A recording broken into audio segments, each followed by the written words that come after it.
कभी सोचा है एशिया जैसे महाद्वीप में इतनी अस्थिरता क्यों है? दुनिया का सबसे बड़ा और सबसे ज्यादा आबादी वाला महाद्वीप जो हर दिन किसी न किसी संकट से गुजर रहा है।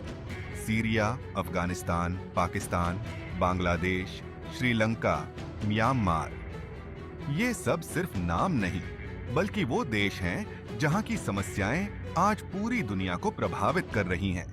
क्या ये सिर्फ इन देशों के अंदर की वजह से हो रहा है या फिर इसके पीछे बड़ी वैश्विक ताकतों का भी हाथ है? चलिए इस वीडियो में हम जानने की कोशिश करते हैं। 2001 में जब 9/12 का हमला हुआ तो अमेरिका ने अफगानिस्तान में तालिबान सरकार को उखाड़ फेंका।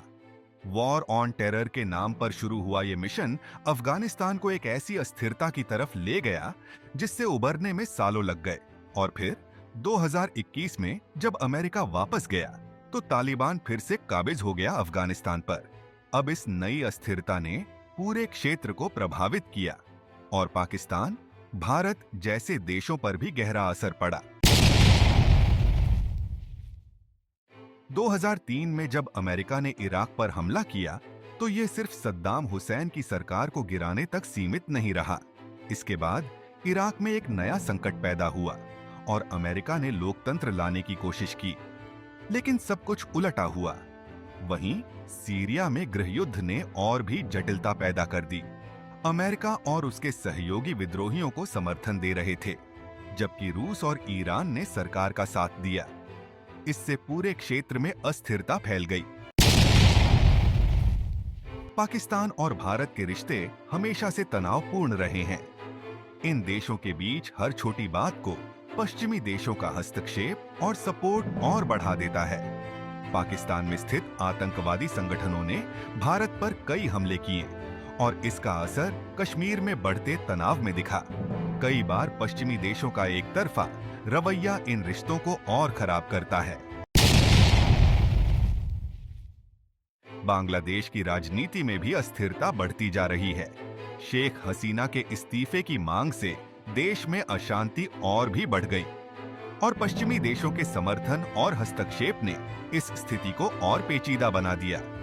अब भारत को भी बांग्लादेश की इस अस्थिरता से चिंता हो रही है, क्योंकि यह सीधे उसकी सुरक्षा पर असर डाल रहा है। 2021 में म्यांमार में सेना ने तख्तापलट किया और फिर पूरे देश में विरोध की लहर दौड़ पड़ी।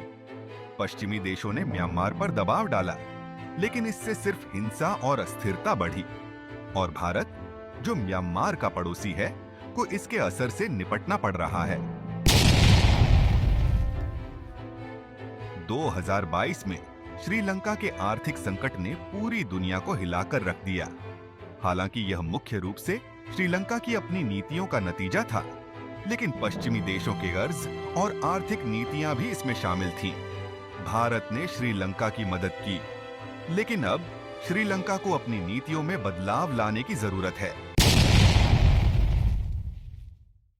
विस्तारवाद का युग समाप्त हो चुका है।